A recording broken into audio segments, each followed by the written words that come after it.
Hi everybody, I'm Zilla Blitz and welcome. Today we're going to do an unboxing of A Most Fearful Sacrifice, The 3 Days of Gettysburg, designed by Hermann Luttmann and published by Flying Pig Games. Now this game comes in a massive box, with which perhaps I will say is the mother of all wargaming maps. There's a lot to look at inside, tons of counters. There are 13 scenarios, 4 of which use both of the magnificent maps. Innovative gameplay based off a well-established system, cards to drive play. Let's open this one up, take a look at what's inside, and offer some impressions. I love the cover artwork. I mean, it feels like Gettysburg. It really sets the mood for this, I think, epic game that we'll be looking at. Now, I'm going to turn this sideways because this is a rather creatively sized box. Now, before we jump in, I want to mention that this is a first edition of the game, and as we go through this, I'll highlight the differences that I know of that are different between the first edition and the second edition, and I'll talk a little bit about how to rectify those issues. They're not major, and there's ways to kind of sort them all out too. So we'll talk a little bit about that as we unbox this first edition game, because the first edition is sold out, second edition is in production, and I think there's a Kickstarter for it now.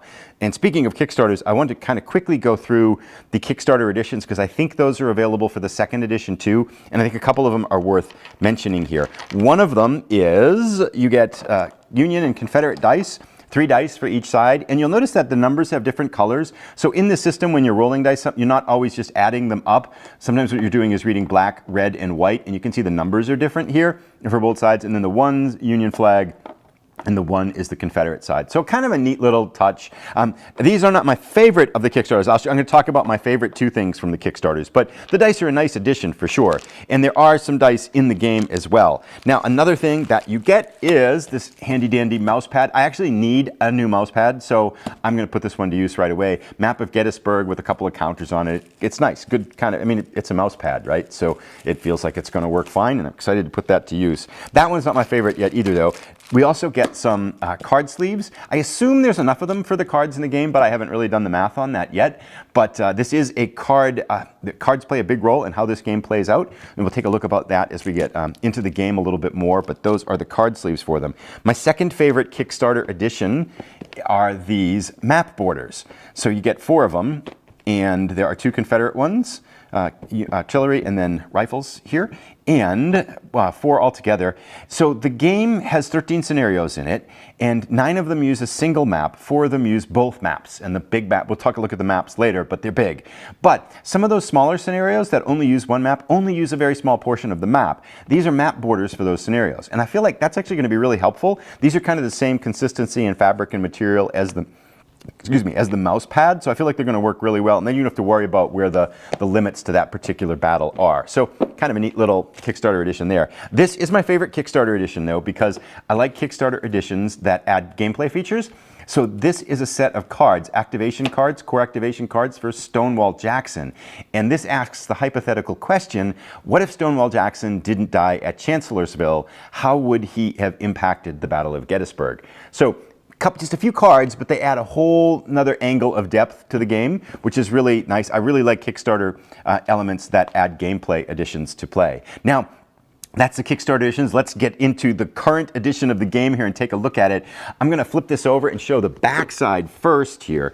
First up, 2-player game, but in parentheses it says 4 can play the larger scenarios. So 3 or 4, I'm sure you could do. And some of these larger scenarios, the double map scenarios are big, lots of counters, and they can be long. As we see here, playing time rather humorously says 1 hour, which I'm sure are those the smaller, first 2 or 3 scenarios, to 3 days for the 3 days of Gettysburg.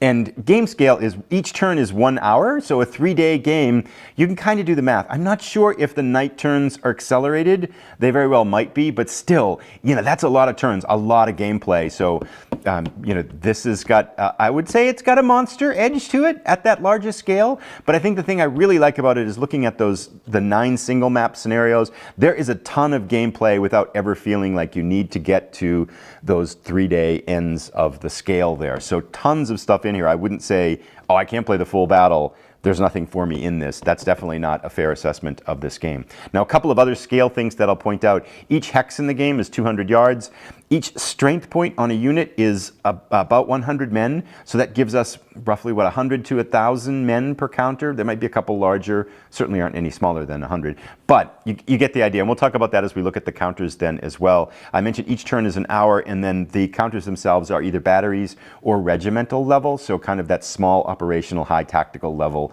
type of game that we're looking at.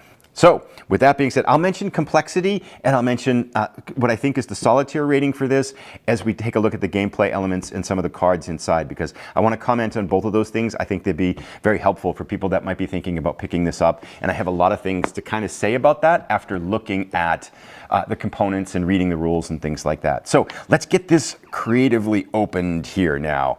All right, so here we go. Now, first up, this is fantastic. This is dedication. This game is dedicated to Rick Barber. Now, I think many people are familiar with who Rick Barber is, but he is the creator of the maps in this game. He passed away in 2021 and is widely regarded as one of the most brilliant map creators in wargaming, and this game is dedicated to his memory, so I think an absolutely fitting tribute to, as we shall see when we look at these maps, an absolute brilliant master at his craft. So a tribute there to Rick Barber, and very elegantly and nicely added to the game here. Let's take a look now at the rulebook and then the scenario book, and we'll start going through the components. So lots of things to say about this. I'm excited to dig in and to show this to you. First up, the rulebook. It is 32 pages. And yes, so Boom Pub Battles, who has his own YouTube channel, commented one of the other videos about when I showed an index on the back of the rulebook. He said, what a great idea to have the index on the back of the rulebook. And I thought about that and I said, yes, what a great idea to have the index on the back of the rulebook. So take note. So the index is on the back of the rulebook. It's a perfect place for it. 32 pages, and to kind of give a scope of how many of these are actually rules, we have some designer's notes on the last page, and then a brilliantly kind of graphically illustrated gameplay example that goes all the way back to page 25. So we're talking about 24 pages of rules, but you know, the cover and then the table of contents with some background information here, you know, kind of really whittled that down to say 22 full pages of rules. Now the text is, you know, moderately sized to kind of, I won't say small, but it's, you know, they're pretty text heavy pages here and pretty some density, although it's got 2 columns, and I just absolutely love the way the text has been graphically laid out. So just the way it cascades down to some of the smaller rule elements here. You know, you've got the letter, the number, and then it breaks down to the examples. It's so easy to visually parse this rule book. The way the boxes are colored to kind of highlight key information and breaks in the rules and important notes and things like that. Important note. It's just so easy to kind of make your eyes work through this and find the information that you want.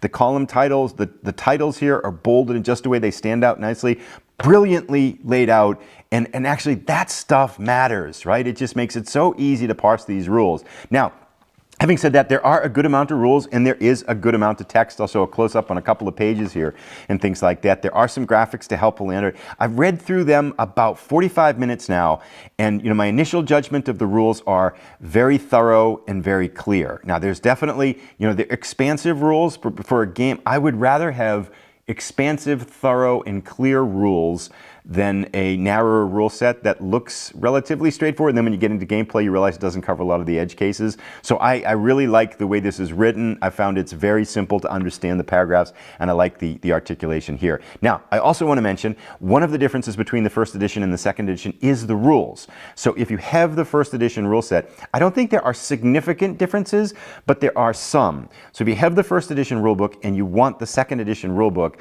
there are two ways to do it. You can either go to their website, the Flying Pigs Games website, and you can download a PDF of the rules and print it out. I've done that.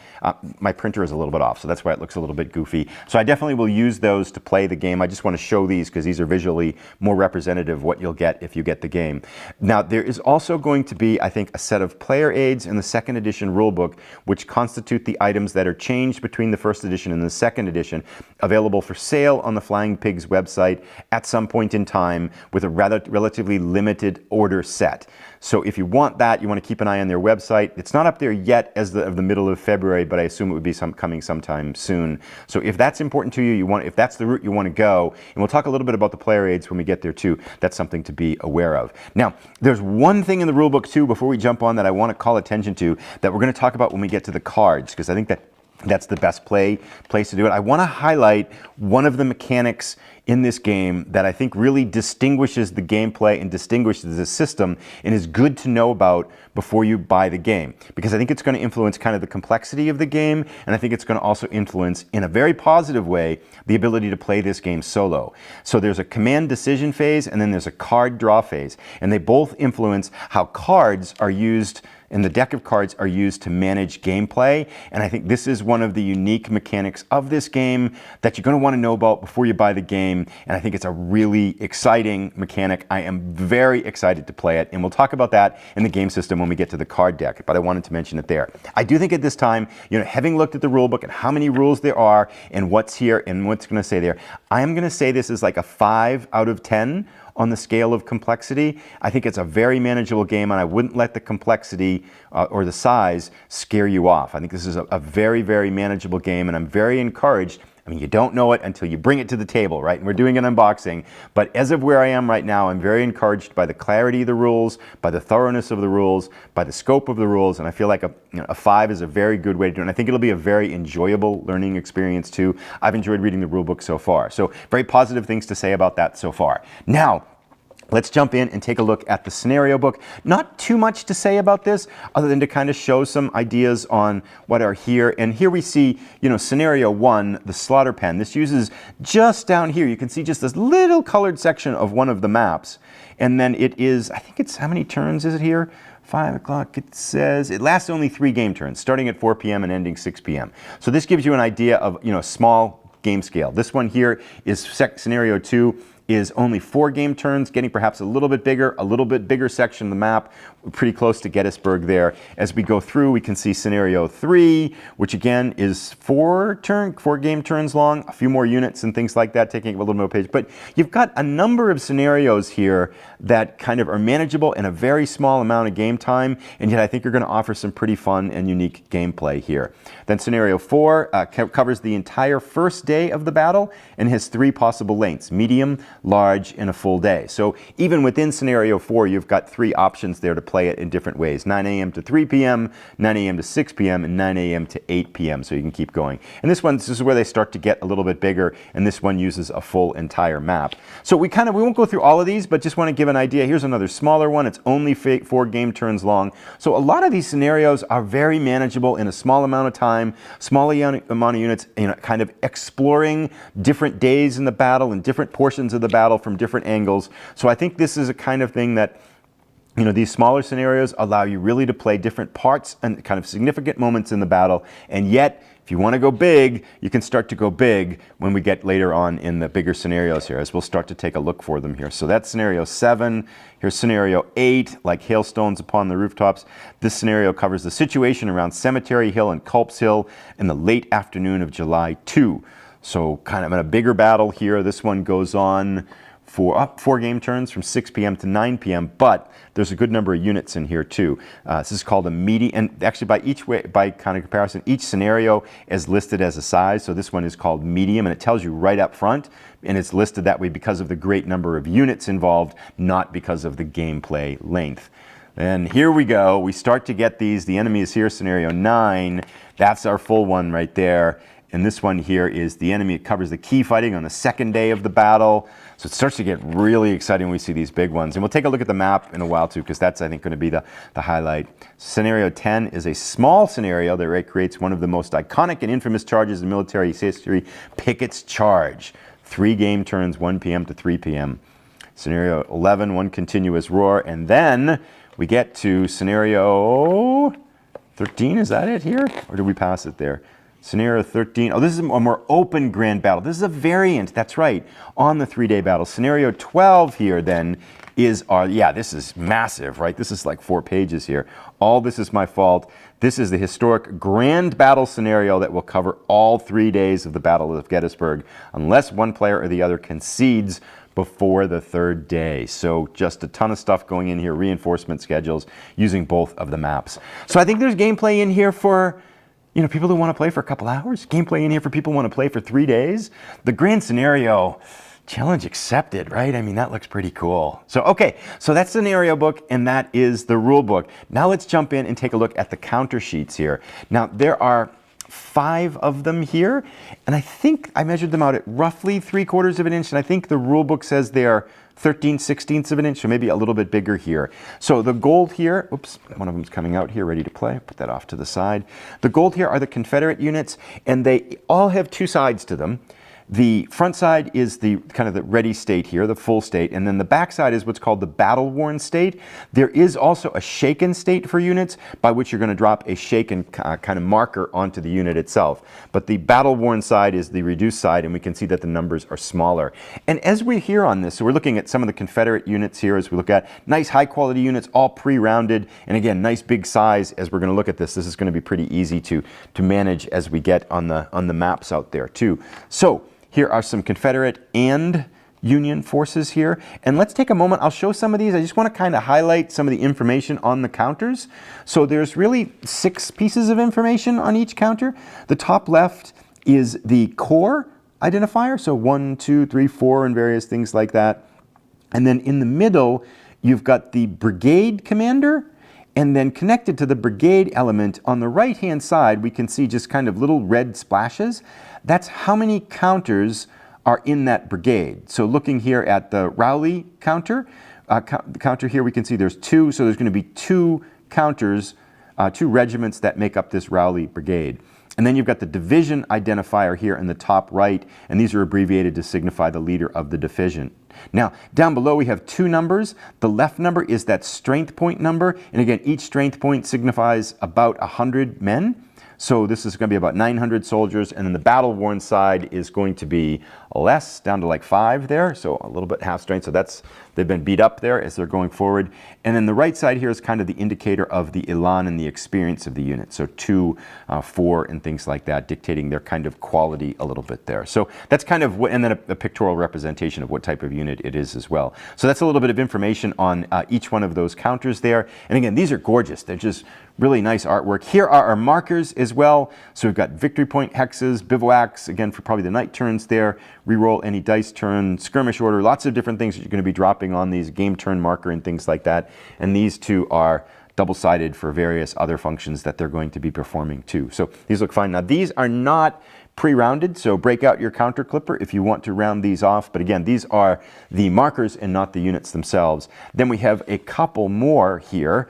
Again, a big sheet of Union markers, hazard, artillery. I think these are going to work really well on the map visually too. So really nice to look at there. We'll put those off. And then we have some more Union counters, a lot of artillery on this one here. And then these are our shaken markers, which are of a rather large size. And then all units shaken, another one here on the other side as well. We've got a loosen. I'm not quite sure of the distinguishment between the 2 different states of shaken, but I'm sure that's explained in the rules there. So there are our counters, really nicely done. Now, I want to go, before I go to the player aids, let's take a look at the cards, because this is where I think it gets at some really interesting elements of gameplay, and one thing that I want to talk a little bit about in terms of how I think the game is going to work in a solitaire mode. So, the game system that manages the gameplay is called the Black Swan system. And this is built off of the Blind Swords system. And the way it's modified the Blind Sword system is to make the game more manageable for a larger conflict like the conflict of Gettysburg. And so what you have is kind of a core level and divisional level activation element that's been molded into that Blind Sword system. Now I might get some of these details fuzzy on the edge, but that's the general thrust of it, is that this Black Swan system is designed to help manage a larger game scale element like the Battle of Gettysburg. Now within these, we can take a look at some of these cards here. So what we're looking at here, this is a division activation card, and we'll talk a little bit about those, because what happens in the one of the very first things you do in a turn is you're going to be building the deck of cards that are going to be drawn for that turn. And this seems like a pretty cool mechanic. So what you do is you're going to be putting in your core activation card. So let's see if we can find a core activation card here. I'll go through those. So right here, here's a core activation core for Howard's 11th Corps. And so this card, if you had this unit in the particular scenario, you're going to be adding this, for example, to the deck that's going to be drawn in that particular turn. Then you also have a number of event cards here as well. So let's see if we can find a couple of events here. Here is a default event, redeployment, deploy immediately. Faulty fuses, default event. I think a lot of the events might be in this one over here. Here we go here. And so as you're going through and building up your turn, Confederate player and the Union player are looking through their event card decks, and you can pick two that you definitely want to appear into that turn's deck, and you put those over. Then you're going to use this process to randomly determine, say, another 6 event cards, and those are going to get added to the event deck. And then you could have some other unique cards that are for that particular scenario that are going to be in that particular deck for that scenario. So now you're going to have like 20-something cards or so that are all going to be in this big pile of one Confederate deck and one Union deck. And then what you do is you shuffle them all together and you build one gameplay deck. And how you play is, as soon as you go past an artillery bombardment phase, then you're going to go through and you're going to draw the top card from the deck. And that's what gets activated. Now, there's a further element here because this core activation deck activates divisions that you've designated a priority for. So say, for example, one of your corps might have two divisions or 3 divisions. You're going to set the priority for those divisions on a priority card. We'll take a look at one of the player aids. You're going to set the priority for those divisions, and that's the likely order and emphasis that they're going to be activated in, but not necessarily how they're going to get activated, depending upon how the dice roll works on the core activation. So the sum of that might have been a little lost in the fuzziness there, but the general idea is you're going to be kind of trying to mandate gameplay, but in a system that kind of creates the fog of war and the chaos of war. You're not quite sure when your activation is going to get pulled. You're not quite sure what event's going to get pulled. You're not quite sure whether you're going to get some units activated next or your opponent's going to get some units activated next. You've got some events that you can pull and hold, and you've got some divisional priorities that may work out right and may work out to a larger or smaller degree. The end result, as I look at this, has me super excited to play the game for a couple of reasons. One, I feel like this is a very unique system that I haven't experienced before. Now, I know the blind sword system's been used before, so if you're familiar with that, you're probably like, well, it's very similar to the blind sword system, so what are you getting so excited about? Well, I haven't played that, but as I look at this, I think this is really cool, because I think this is a system that I haven't played like to kind of capture that chaos and fog of war and the unpredictability of command that would have been inherent in a battle like this. And it's very different from, I want to move unit A and unit A is going to move to, I want to move unit A, but I don't know when they're going to get the orders and how they're going to move, or maybe they won't even get the orders at all and I have to really figure it out. So I think it's going to create a lot of fun gameplay in that you're going to be trying to dictate gameplay, but you're going to have to react to the cards as they're drawn. And that seems to me to be a really cool system. And here's where I just want to mention a little bit more. So I'm kind of blabbering on about this too, but I think this is a good point to talk to about the solitaire ability of this game. This system, the card play system and the card activation system, I think is going to work brilliantly for solitaire, because you're going to be able to take the mindset of the Union leaders and the Confederate leaders, and you're going to be able to kind of put together what you think is your best kind of card deck. You're going to get some randomness built in from the events. You're going to get some randomness built in because of the unpredictability of divisional priority. You're going to get randomness built in because you don't know when the cards are going to get activated in that turn. They might be last, they might be first. So you're going to build this wish list, if you would, for each side. Then you're going to put them together and you're going to draw that card. And as the Confederate commander, if you draw that particular card, you're going to have to determine what you're going to do based on, you're going to have to react to that card and make the best of what could be an unfortunate situation or could be a very fortunate situation. So I think playing solitaire in that way, I think it's going to be just absolutely fantastic. And I see very little in here of hidden elements. There was a little bit with when you get an event card that's yours and you've drawn it, your opponent doesn't know what it is, and so that creates a little bit of kind of fogginess that you're going to lose playing both sides as single player, but that's really the only element, and it is so minor, I don't think it's really going to play a role in the overall enjoyment of this game.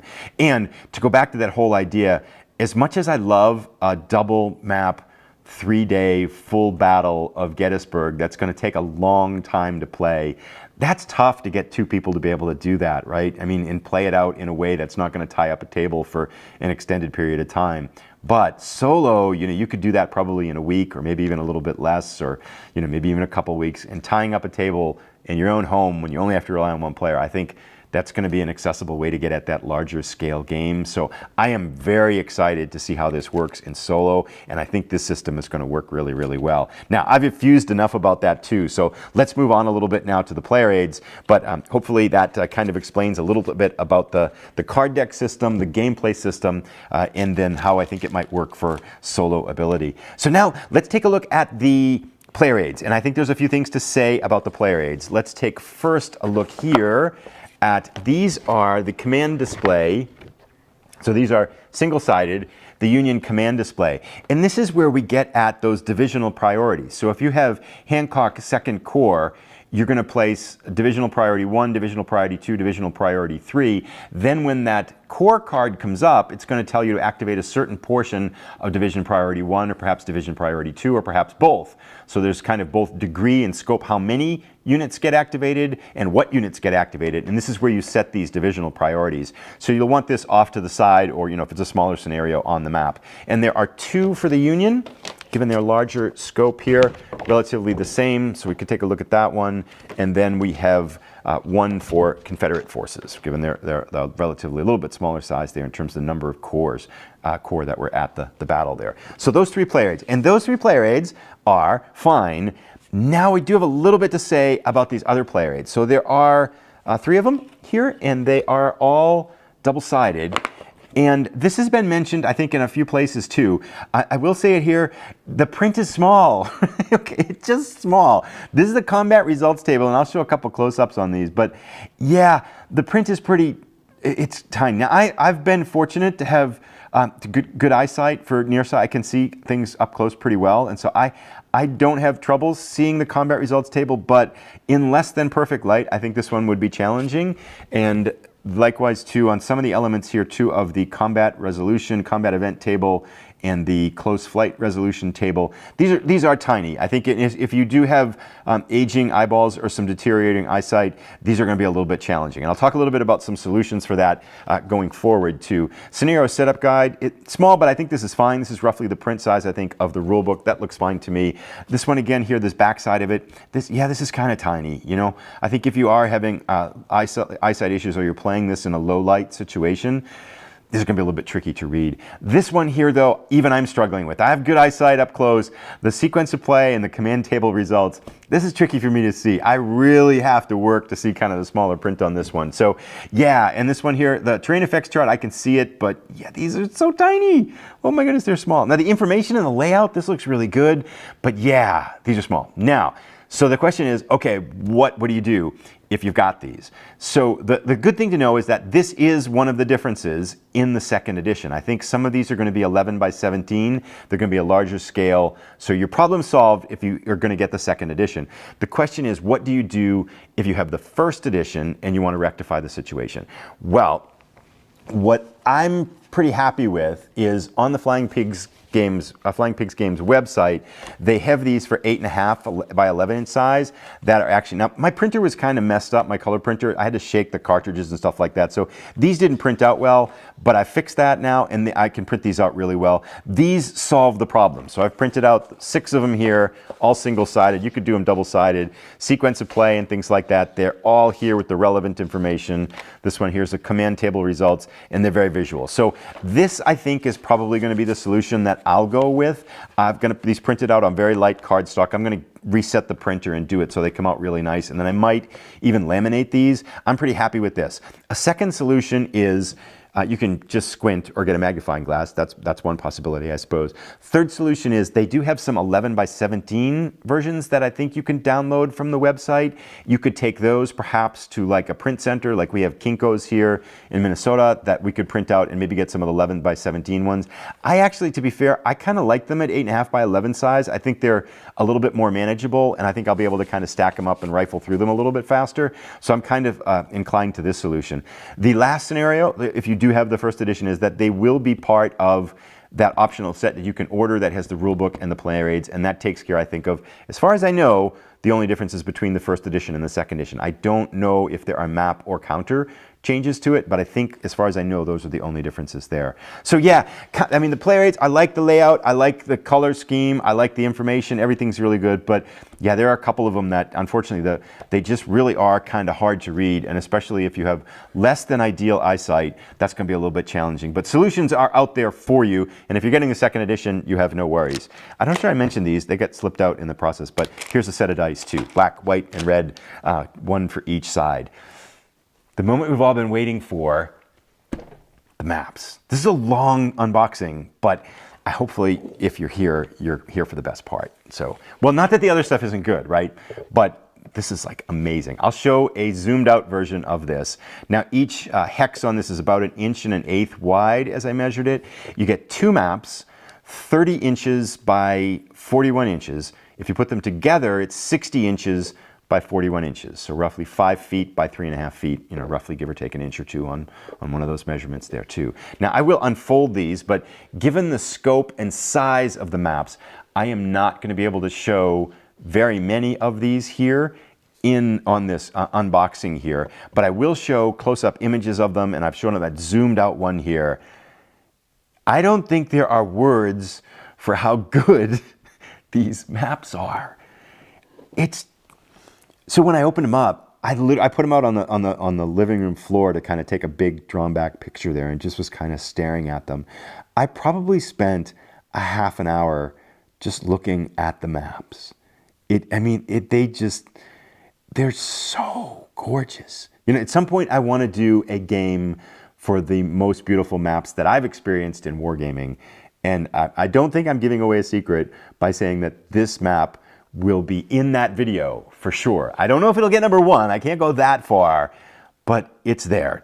Now we're looking here, we can see as I'm looking at this, and I'll show close-ups on some. This is the town of Gettysburg here. We can see the roads and the individual buildings with the roof lines. And again, this is Rick Barber's work, which is just absolutely amazing. Here we have Cemetery Hill over here, Culp's Hill over here, Cemetery Hill, I said, right? Seminary Ridge over here, all famous names if you're familiar with the battle here and things like that. But it's just absolutely gorgeous stuff. I'll open up a couple more. Let's open up this other one and take a look at a little bit. They're a little bit difficult to manage on this map, and I certainly can't fit the whole map on underneath the camera here, but we'll show a little bit here what we can anyway. But just amazing. It's beautiful. And you know, as you kind of look around, you realize the different aspects of terrain that played a role in the battle. I mean, you've got the town of Gettysburg, you've got these ridges, and it brings up just all of the memories of these kind of, you know, epic charges and tactical maneuvers. And, you know, it's a very hilly landscape, and it's really evident in how you play. And I think the other aspect of this map that truly shines out as you look at it is that not only is it graphically beautiful, it is functionally elegant too. So, you know, there's no question as to where a hill ends or where it starts, or, you know, what's a road hex or what's not a road hex. And to have something that's visually this graceful and be functionally as outstanding as it is just absolutely magnificent. You know, I think back to, I have actually a copy of the original Avalon Hill, Gettysburg. That map's a disaster. I mean, it looks cool, but if you try to play on it, I can't figure out which one's a hill and ridge and where it ends and stuff like that. But you got none of these. The game industry our ability to have high quality Gettysburg maps has definitely evolved in 60 years. That's probably an understatement to say the least, but my goodness, what a treat. I hope you enjoyed it. I wish I could show these in absolute grandeur in all their thing, and I hope you can, you know, if you do get the game, you'll get a chance to enjoy it. But I think that is the other thing that I would say too, that stands out to me as I look at these maps, is that, you know, I feel like you can get a ton of enjoyment out of this game, even if you don't have the ability to put both of these maps together and play the big grand game. You know, it's in a little bit ways, you know, what pops into my head is Pacific War from GMT Games, which has a ton of scenarios and campaigns. That campaign game where you can play the whole Pacific War, yeah, that's there, but there is so much value in that individual campaigns and battles that are in the game. This to me feels very similar in that I think you can get hours and hours and hours of enjoyment out of this, playing the 9 scenarios that don't use the full 2 maps together. I mean, that just might be me, and again, without playing, it's kind of, I'm speculating, but just looking at how much details in each one of these kind of maps and how it all works out, and seeing how the scenarios are laid out, and seeing how the game's designed, you know, there is a ton of gameplay before you get to that full campaign game. So that's where and I'm also, you know, as we mentioned, probably can wrap this up too, because that's it. That's the last thing that we've got in the box, and this might be my longest unboxing ever.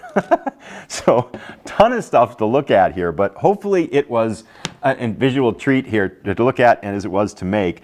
But I do think too, to kind of go back to that, I am sure this is a magnificent 2-player experience.